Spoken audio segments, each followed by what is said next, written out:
Hey there, and welcome to another episode of Selling AI. Today, I'm speaking with Zach Jones, co-founder and CEO of Waffle. Waffle builds what they call an agentic operating system for non-technical businesses. The idea is that most AI tools actually just make you faster at doing the same work we always did. Zach thinks there's a different approach. This is the wrong frame. He wants to make AI the operator, not the assistant. What makes this conversation interesting is that Zach's running an automation company, but he's running a founder-led sales motion. He cold calls people themselves, he manages the process from end to end, and so a really good juxtaposition there that we're going to dive into. He thinks that the AI era has actually made human connection more valuable, not less. And so today we're going to dig into all of that, how he built a sales approach from the ground up, what it actually takes to sell AI to buyers who have heard a bunch of AI pitches recently, and what he's figured out about the line between automating your business and staying close to your customer. So let's get into it. Zachary, thanks so much for being on the show today. Looking forward to talking about Waffle. Yeah, Warren, thanks for having me. Great to be here. Great. Well, listen, just give me a little bit of your background. Obviously, Army Cyber Command Officer for a decade into building an AI company. Would love to hear about that arc and what got you to building Waffle. Yeah, so I always wanted to be in the Army. I was like 10 years old and I came across my grandpa's like Vietnam stuff. And that was immediately when I was like, yeah, this is definitely something that I want to do with my life. Somewhere along the way, I went from being interested in being like special forces to caring more about engaging with people and building things. Well, the perfect confluence of those things is the cyber world in the Army. It wasn't always available. So I spent a lot of time in other special operations capacities before the cyber core actually was built, which was good. But I finally got to do and be around the things I cared about in the Army when cyber became available. As far as deciding to build a company, one of the things I noticed being in the cyber world, even during like the AI age, is how many people and the service members in the cyber corps, they're not savvy on AI. And so I think like many experts in different fields, you get so dialed into like this one way of doing things that it's almost too scary, especially a big institution, to move on. And so I found myself, once AI became available for the military, building agentic workflows, stuff like that, and then showing these other cyber officers like how to do this.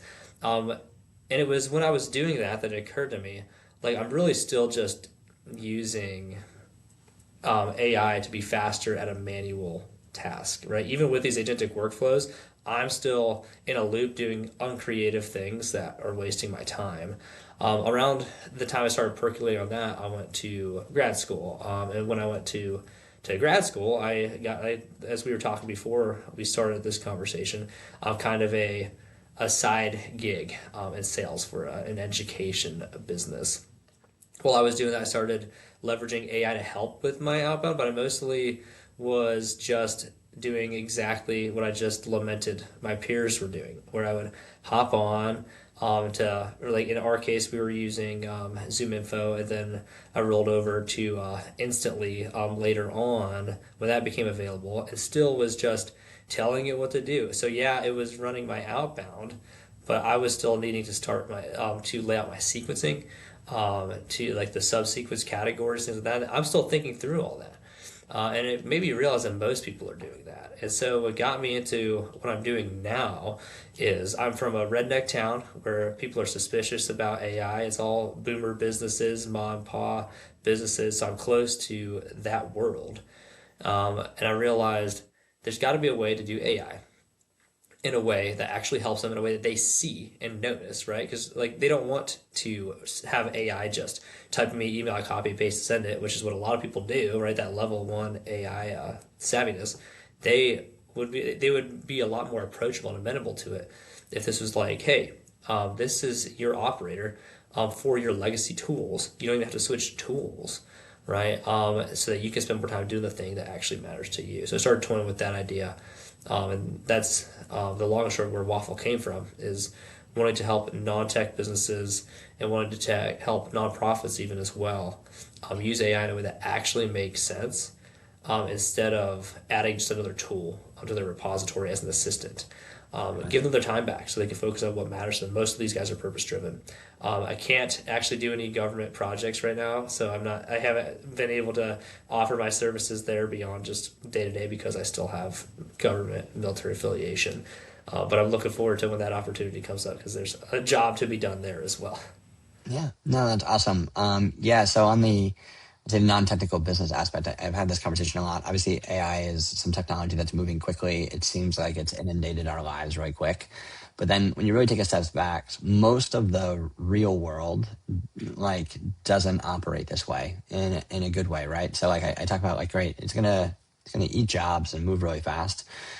Most businesses are still trying to figure out SEO, right? Like, which is a Right. 15, 20-year-old problem. Most businesses are, I say like half the businesses that could be on like a cloud-based application to run their business are still using a server in their office, right? So like we're still dealing with the cloud transition. To think that we're going to switch over to this immediate AI world in a way that's uh, insanely disruptive, which is at least mildly disruptive, is a little bit foolish because that's not how most people operate, right? These things move slow and they move slow for a reason and in a good way. So I'd love to hear in particular, how do you think people make that transition from just using AI to just like automate something that they normally would do, complete a manual task, save themselves 5 minutes a day, to actually being, let's say, more AI forward there? Yeah, I think that that's a good question. First, I love the point you made, right? Because I think that's part of it is that the reality in the tech space, it feels like AI is just everything, right? And that's where we reside. But for these non-tech businesses, they might not even know how to pronounce ChatGPT, right? They're like, what even Yeah, is this, right? yeah, So I think there's a few things there. Number one is, at least with the people I deal with primarily, they are very resistant to things that feel like new tools, right? Or some of them have been using the same pair of scissors for the last like 30 years, right? They're not going forward at all. And so part of it is making it not feel like another tool you now have to add to your arsenal, which is an important philosophy for Waffle, I think. Number two, which is something that you kind of spoke to in your intro, is that I believe that AI is going to make human connection more valuable, not less. And nobody will tell you more than a small business owner how important human relationships are, right? Because every customer is an important human relationship to them. They're very engaged to that end. So I think the other aspect of it might not always look good off to the board, right? Early on, right now, but in a few years, what is especially going to be important as people become increasingly resistant to job disruption is having a philosophy where human connection is really important. And so I think for my audience, right, which is again non-technical businesses, nonprofits, things like that, that small cap space. Number one, I'm saying this isn't a tool. Think of this as your AI employee that integrates to your existing tools instead, right? Communicates across them in a way that is low touch and frictionless, right? We don't want them to feel like they have to go and sit down at their computer and open up another tab, and that's how they manage this. But number two, also saying we're not replacing you, we're making you more valuable because now what you offer, right, as a core business is not administrative tasks. What you offer as a core business is not lead gen, right? What you offer as a core business is that you're like the best local mechanic in town or whatever, right? Or like you have the best slice of pizza in the city or whatever it is. It's like we're giving you time to be you and make the meaningful connection with what is most important to you. And I think that it's a philosophy shift because right now AI is seen as not just a tool but a disruptor. And if we can change that view to being an amplifier instead, I think that's a big deal. I was just listening to an interview with a guy that talked about changing from having your like back end lady who would connect your call to long distance calls, and all of a sudden now you have a toll free number, right? yeah, And they were upskilled and had other opportunities, right? There's a fear at the point of transition that this is going to replace the human, and I think if we lean into it, which a lot of big companies do, we're more likely to lose out in the long term. Whereas in my space, if I lean into this other worldview that says you're valuable and this AI tool is going to make you and your humanity more valuable, is how you win in that mid to long term, especially as more and more boomers are retiring and teaching kind of an old school way to their business acquirers, who small business owners tend to be in that space. So that's my space. It may be different for another category, but where I Yeah. inhabit, that's what makes sense to me. No, so obviously, I mean, the history of, let's say, technological advancement has been worry about replacing jobs, and then turns out it creates jobs, and there's winners and losers in that. You have to be careful to find the way to help people that have those jobs replaced find something new that's valuable and fulfilling, right? There's a scenario where that's, and you hear this a lot, this is the back and forth that's happening now, is that AI is going to replace a lot of jobs, and there's fear, right? Well, we've been here before, but in the same token, one of these times it might be true, right? So like should be cautious and we should be mindful. And if it's fast enough and replacing, there's a chance the majority of the computer-based work we've been doing over the past 30 years goes away. Well, we've reoriented our entire economy around that. So like, how do you manage that appropriately, right? But on the flip, right, in a positive kind of light, I have a similar conversation all the time, is that um, it's funny what's happening with AI is like what's old is new again, right? So like you can absolutely elevate the human relationship. So I'll be a little bit extreme here, but you can imagine that, let's say your local dry cleaner, you have 700 customers in the area. You could have a more personalized relationship with those customers, right? What you shouldn't have to spend your time on is how do I get my business ranking on SEO and gaming Right. Google search engine optimization problem so that you're the number 3 dry cleaner in your area. Right. That's not a valuable human problem to solve, right? So like it's important for a business for awareness and to get someone to walk into your shop. But if something else solves that for you, and really it's just like, great, here are the 7 dry cleaners in the area, and like you can elevate the experience. So anytime someone walks in there, you have a personalized relationship with them that's different than what we've had in the past. That drives value, right? And then people come into your dry Agreed. cleaning shop, right? What could that look like? It could be like, listen, you have a mini recording of every conversation you're having, which is kind of creepy. We'll put that away. But you're trying to remember 700 people's kids' names, right? So, well, that's not going to happen. Can you elevate that conversation? Hey, sounds like Susie had a ball game like last week. How did that go? I'm going to that dry cleaner as long as I'm not like torching my clothes more so than I would any other dry cleaner, right? So there's an aspect in every area where like actually the human relationship should be elevated in this space. Yeah, 100%. I mean, there's so many directions to take it with these small businesses that have physical products and services. But I think like that also points to the reality that they will, I think, ultimately be winners in this in this transition, Yeah, yeah, because the economy will transition more towards those who offer physical goods and services, as opposed to those with software-based skills. Because hardware and physical products always move at a slower pace than software, and we just see that being an exponential reality right now. So, but yeah, 100%, I'm yeah. with you there on the Couldn't agree expansion. more. I'd say like we're looking at like dental, right? So like why should you replace a dentist with a robot? Really, the financial incentive's not there, right? So like it's just like the dentist is not that expensive compared to what a robot who might make a mistake is, right? So like Right. that physical space is going to get back to swinging into the right direction. So then how you elevate that, it's an interesting approach for Waffle.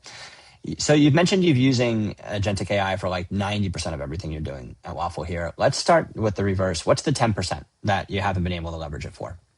Right. Well, I don't even know if it's not quite the 10%. Maybe it is. I would say high ticket clients still want to talk to a human being. Most. So the good thing is that it's not a huge time suck. But like we have multiple clients who are spending, $50,000 or more on a solution, who like, what they don't want to do is like talk to a voice agent over the phone. They want to see me like the way we're doing right now, and they want to talk. They want to be able to ask those questions freely, because they're the same kind of people who they get a voice agent and they just keep saying speak to a representative until they finally get pushed over, Right, right? right, right. Um, so that's part of the 10%. I'd say the high ticket clients, they're spending a lot of money. They tend to be a little bit older, to be able to afford bigger projects.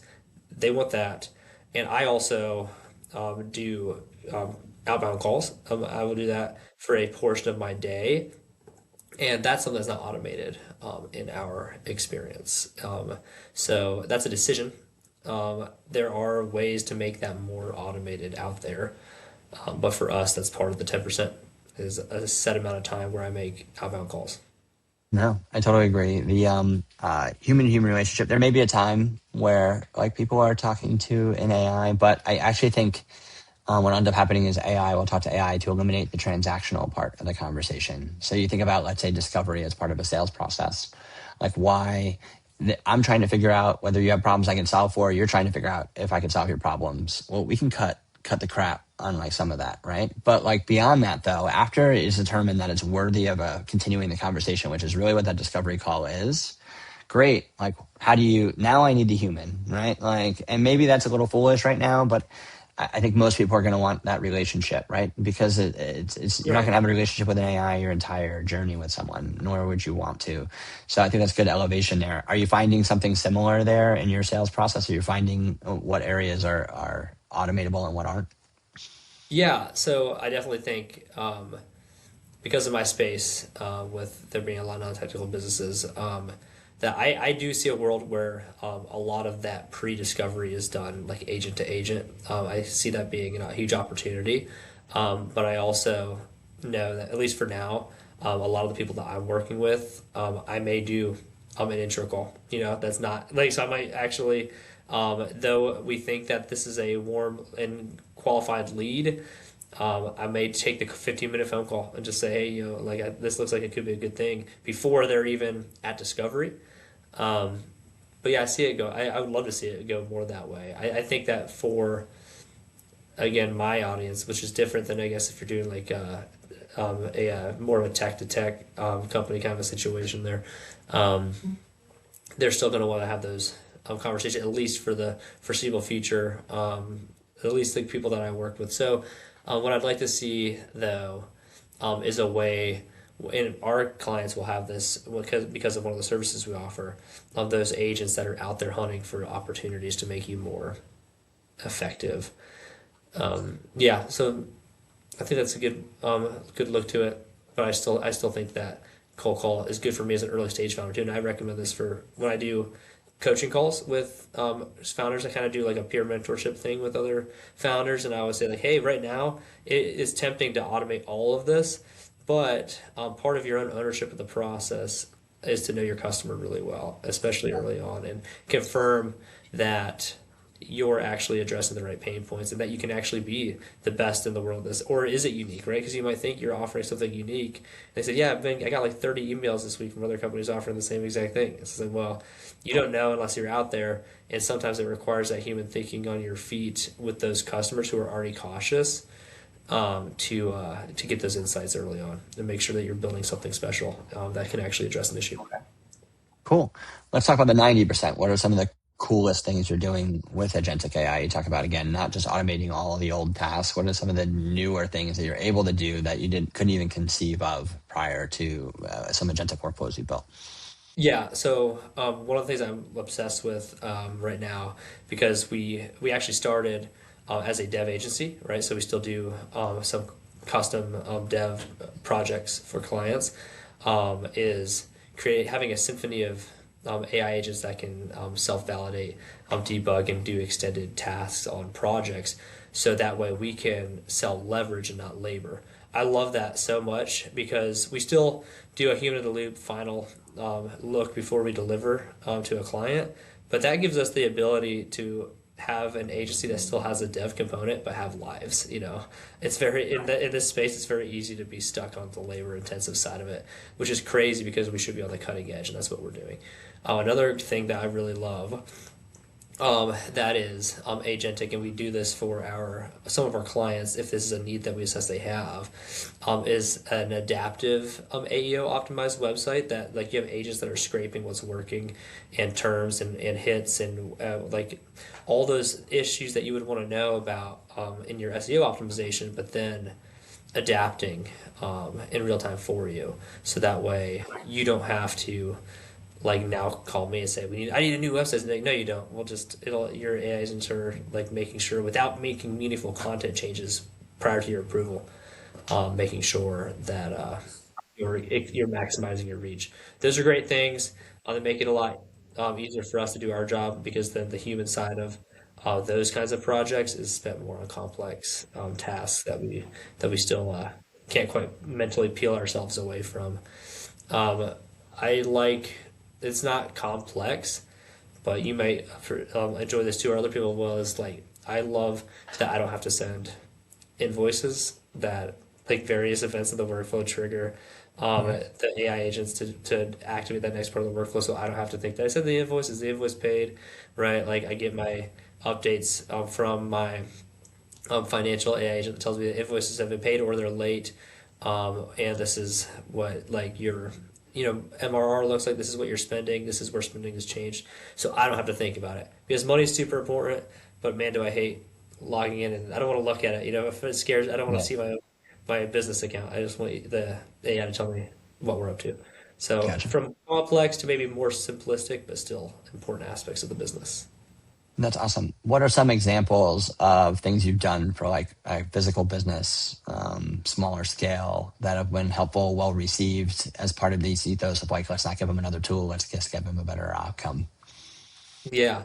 So one of the projects that we've done that have seen, I love bragging about this one, is for this company that they're like a door brokerage firm. I don't know if you ever heard of a door broker before, but I love his motto. He says like you can make millions of dollars in the margins that he's doing that. But basically he does doors for like AI data centers and stuff like that. And he's Okay. this old dude, right? He's like in his 70s, just out there killing it, making a lot of money. And we did really two basic things for him. One more complex and more expensive, and it's been a long, fun project as he's kind of kept us on. But um, the first thing was just helping to automate the simple like lead generation process for him is hard for an older person in a three-person, I guess, agency model thing where it's a lot of labor to find the right leads, and he doesn't want to do outbound. So setting up the same system I use to scrape for qualified leads and work on the sequencing and adapt the sequencing for him as he goes, according to whenever updates are made to his website. So the language is unified, the storytelling is unified. It was satisfying for him, and it saved a lot of time for his little team. But the big win for him was he wanted his to make better use of his data right across the various kinds of clients and the types of doors that they need and stuff like that. And it requires a lot of research. It sometimes requires coordinations with other larger like door companies and things like that. So we Right. built up his own software that would help to manage all the things he was outsourcing there in house and have his AI agents like handle that whole process. And his first year on that product will save him an estimated $800,000 Yeah. on his little company and absurd amounts of hours of work too. And so that I think to me, like when you can say, and the great thing for him is that he doesn't now have more work. He actually has less because the AI agents that we embed into the infrastructure of his small business handle that personalized software solution just like they handle his legacy tools. Make sure Right. that everything is unified and that he gets the ability to make fast decisions. But most of the time, he's not even worrying about it. It's a self-licking ice cream cone, as my co-founder likes to say. That's awesome, man. Yeah. That's really cool. And again, there's just like a limitless problem set in this space, right? Yeah, there's. You're trying to, so it's funny, like traditional tech has been about finding a problem and finding as many people as possible to find have that same problem and offering a solution that closes the value gap, right? Like there's what's happening now in terms of like what profit can I make, and then like if I fix this process, what will my profit be then, right? Like that's all. Yep. It's all tech is like, did I find big value gap, and did I find a solution that solves that problem as similarly as possible across that, right? But when you're in this space that you're in, you have to solve many different problems, right? So like I talked to a banker for ranchers, right? How he qualifies his leads is how many head of cattle they have. So it's like, great. You have like, he goes up to a farm. He says, I think you have about 300 head and you probably need a financial instrument that looks like this based on this. It's almost like AI might descale the process in a way that makes sense, right? Like there's a one-to-one process that becomes much more valuable, but saves 800 grand for a three-person company, right? So like that's a big impact. Yeah, I think you made a really important point there, and that's that as the opportunity to have something more personalized to your specific use case and needs becomes more doable and manageable and fast, right? More companies want to take advantage of that. Like a lot of when you think about like these Fortune 500 companies, my wife's like she's a corporate attorney for a Fortune 500 company, and like when they have solutions and software brought to them, it might have the name of something that would be familiar to somebody else at the consumer level, but it is not the same thing, right? There's a lot that is adapted to that scale. Number one, to make it compliant for all the regulations they have to follow, but number two, to do the unique things that need done in that business. So you're straight up when you say like what happens now is that these small businesses can benefit from the same type of care at a descaled level, and I think that if there are when we think we're still thinking in terms of the I want that one thing that solves the same problem for everybody in this vertical, which there's still space for that I think, but there's also the space for like hey like I'm a small business and it used to be that I couldn't have my own personalized software that would like differentiate me from my competition, right? The way that like bigger companies can, but now that's possible at a price that I can touch, right? And so that's been very interesting. So when it's been a fun conversation with investors who are like, what's like your niche? And I was like, it's really more about the position of the business is in and less about the vertical they're in. Like, are you ready to be like aggressive and take advantage of similar personalized software solutions like a big company would get Yeah. for a better price, you know, and for you or not? And it's less about this person. And we don't just do door brokers, for example, Right. Right. Right. Right. even Yeah. though that's Yeah. been a fun one. Yeah. So I think you're right on there. Cool. Let's talk about your sales process. Let's say yes, I know that sales motion. What do you feel has worked well for you? What do you feel hasn't worked well? Any things that maybe used Yeah. to work well that don't anymore? Okay. I think that's a tricky because I think it's changing so fast right now. That's something that I think we're in a transition point, not just for our company, but for just what outbound looks like. Because I'll tell you, I think the most effective, if we're talking about conversion rate, is a referral network. The problem is that it's not scalable, right? Like, so our first like four or five high ticket clients branched off from each other, and they were just like, you gotta go do waffle, you gotta go do waffle. So like we when it comes to our referral network, we're batting 1,000, right? Like so that to me that's awesome and it feels good, right? And they're normally higher paying clients because there's a trust established, but it's not scalable. I will say though that I've always told people like you should look around your network and be like, who do I know that would pay $100 for the thing that I'm trying to solve right now, or whatever it is, right? Yeah. Right. And just go talk to them, right? So I think you should start there and really build a referral network. It's not sexy and it's a lot of hard work, and it's not very automated, but I think you should do it. Um, Another thing that I found is working better than it was is outbound emails. It's still a low conversion rate for outbound emails, right? But I'll just compare it to things like referral networks and organic social. But I mean, you get a huge bang for your buck. So that's working for us. We probably get a couple, um, two or three like mid-ticket closes a week. So like a four-figure, close on something with those things.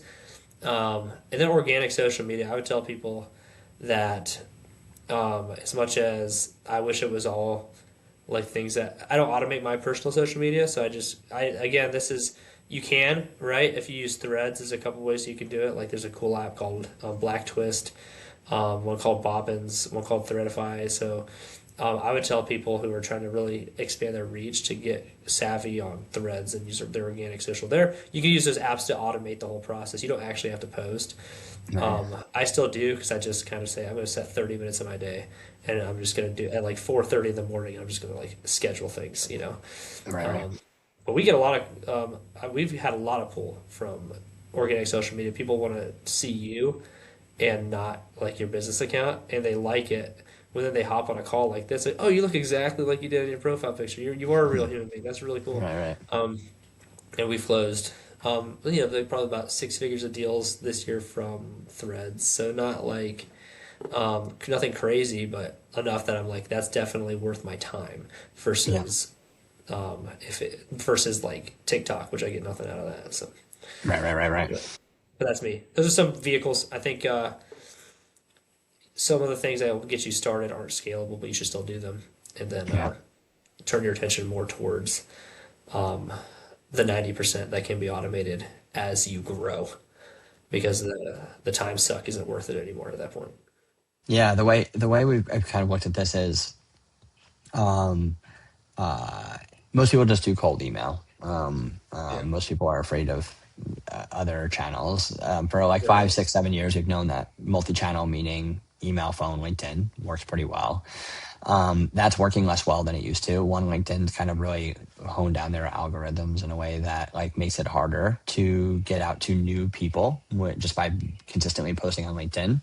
Not impossible, but harder. And then, but like, so then really what it is like, how do you create awareness across every channel, right? So like, you can get to a point where you can do the foundational work on almost everything, and then do the human level, the 20% on top of it. So instead of doing the 100% of 3 tasks, you do the 20% of 15, if I did the math really Right. fast, all Yeah, right? that's a good point.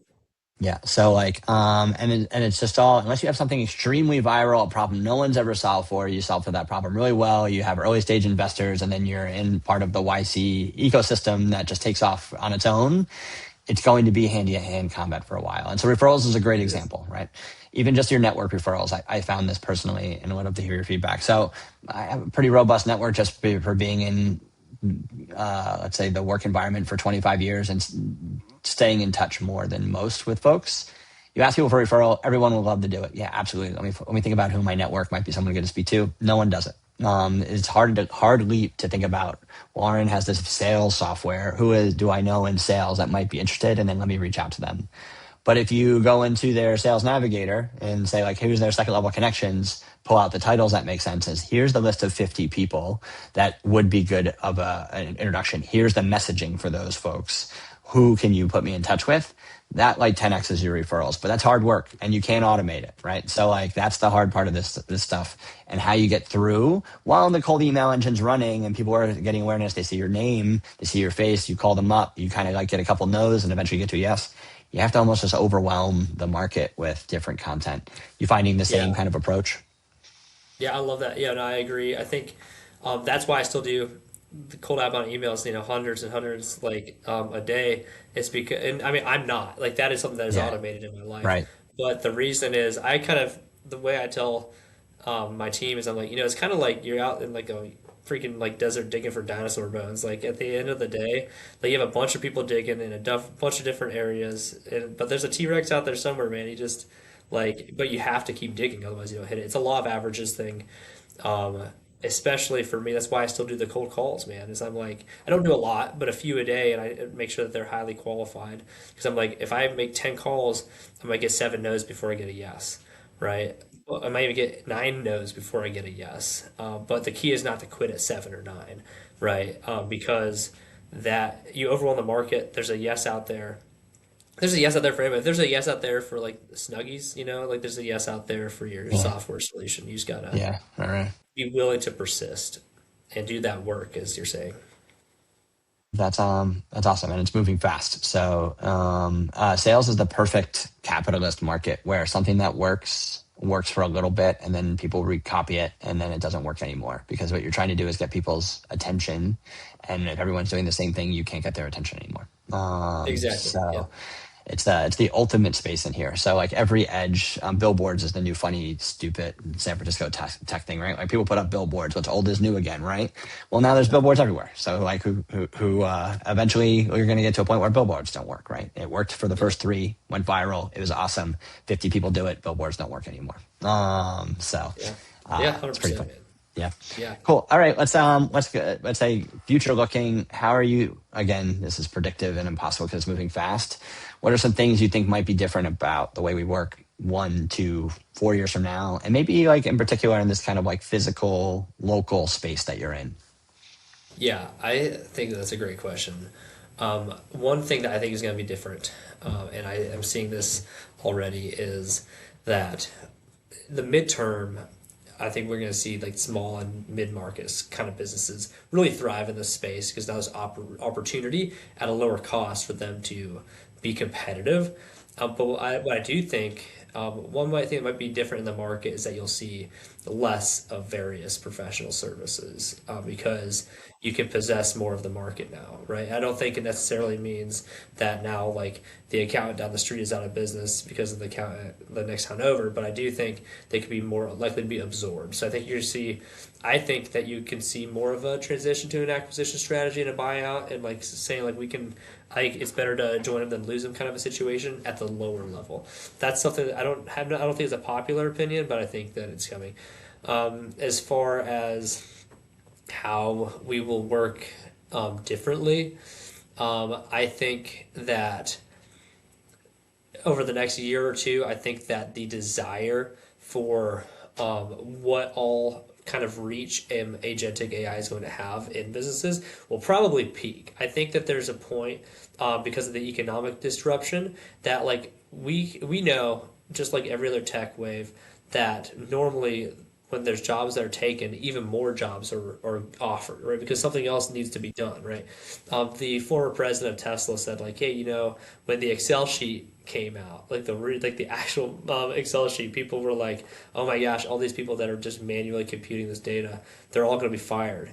And then it's like, well, you know what? Those skyscrapers are still full of people working in this, but now they're able to value puts and calls instead of just the stagnant trending markets, right, for stock prices and analysis.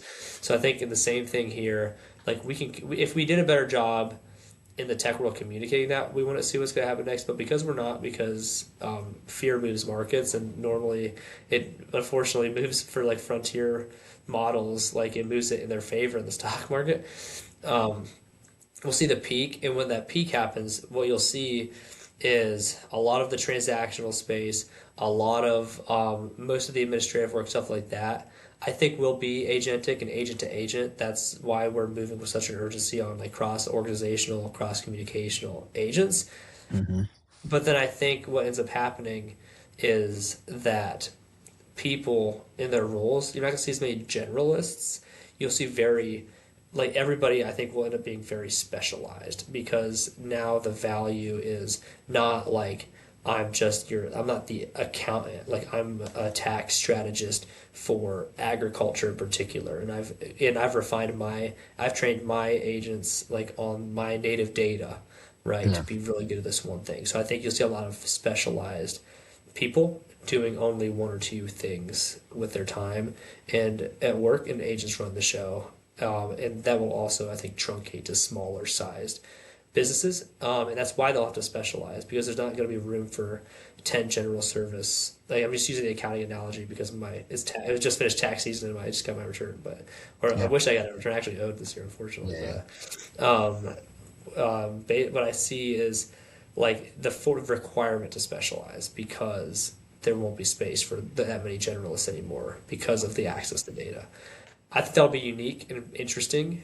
Um, and I think about that primarily in like the physical product space because in that services space because that's where I mostly engage my customers. So I'll be interested to see how that actually taps up. That's a thought and a theory that I have. Yeah. No, it's interesting. It's like how that could play out is like at that peak, there could be a scenario where there's going to be some work that we don't do anymore, which is fine, right? There's work. I couldn't imagine a world where I say you're younger than me, but I wasn't in this world. I can imagine a world where the computer wasn't on the desk. I don't know what you were doing on your day to day when there was not a Right. computer on your desk, right? So like there was barely starting. I worked at UPS starting in 2006. There was barely starting to be computers on the desk. We still got green bars. They mailed us reports every week in 2006. This is how close we are to this, right? Um, so there's work that's going to go away, and honestly the amount of time we spend at work is probably going to reduce, and before that gets too scary, we used to work 7-day weeks 100 years ago, right? So like we're going to have Right. Yeah, I'm weekends. good with Weekends that. are a modern concept, right? So it'll be okay if we're working a 3-day work week, 6 hours a day, right? But then what's funny is there'll be a threshold there. I'm already hitting it now with what's actually like business development reps, people that are making cold calls. Honestly, like someone who's cold calling can really only cold call effectively for about 15 to 20 hours a week. It's hard to do, and you can't cold call for 40 hours. But I'm not going to not pay them for 40 hours. So they're probably working about 30, right? Getting paid for 40. But I actually have them doing work that I can do with AI But they're marginally better at it than the AI. So like we have the space and the time, and there's value to be gained here. You're 20% better at AI at validating this research. I could have AI validate this research, but sometimes it gets it wrong and it's still off. So you validate. I do this with myself. I still review every piece of like POV I create for my outbounding, because once in a while something gets past the goalie and you send out a bad email. I'm like, I have the time to do this and get this marginal stuff. I think you'll hit a level of like, if you incentivize employment, you have the ethos that you want to have people working for you, which was what we're doing this for, right? There'll be some work that AI can do reasonably well that you can do 20% better that you just do because you have the time, which is a pretty funny way to look at it. It is funny. Yeah, that's an interesting insight. And I think that another, value add there is that you have these, these sales guys, these sales reps who they're like, well, now they've got, 10 hours in their week back, and they might have a unique or like interest or skills that could contribute to your company that there's time back. Then maybe that could be better served, they can make them better too. So, Yeah, agreed. which makes your beer taste better at the end of the day because they're doing Totally something agree. great for you. Yeah. Maybe you have a dry cleaner that's serviced by a robot. Maybe a dry cleaner where it's like, listen, I can put a robot in here, but like I like the human aspect of it. You're staffing your dry cleaner, and people come to you that want to hand their clothes to a human, not a robot, right? So like you can have that aspect to it. Other scenarios, like I wouldn't mind, instead of Uber, no offense to Ubers, I wouldn't mind if I didn't have a driver in the car, right? One, I don't know who they are. Just do a Waymo. And so like that aspect to it, yeah, I probably would mind a robot driving me around that has a pretty consistent aspect to how they drive. So there's gonna be that juxtaposition. And what I think it'll be funny, as long as we don't destroy the economic fabric that we've established over the past 300 years and we do okay on the other side, that this way of doing it, the pre-AI way, will seem weird. It'd be like, wow, Dad, you used to type everything into your computer and you had to instruct your computer to do everything that it did. I'm like, yeah, it didn't know how to do anything, and it had no knowledge other than when I told it, right? Like, he's going to blow his mind at some point, right? My son. Great. Well, listen, Zach, this has been a great conversation. If people wanted to find you, where can they find you? I think you have a newsletter. Like, where do they get good content from you guys? Yeah, no, for sure. So if they want to find me, the best way to get in touch with me directly is to look for a rookie founder on Threads. That's probably where I'm most active these days as far as social media. And then, yeah, I've got a rookiefounder.com as my newsletter. So those would be two great ways to connect to me. I'm fairly responsive on Threads, but my Insta is my private life for the most part. So I try to keep that one locked down. Gotcha. Yeah, that'd be how you found me. Awesome, Zach. Well, I'm looking forward to following the journey of Waffle. I like the ethos, modern tech, real business, a combination there. And I appreciate you being, I guess, on the call. Appreciate taking the time. Thanks for having me, Warren. It was great talking with you. Bye.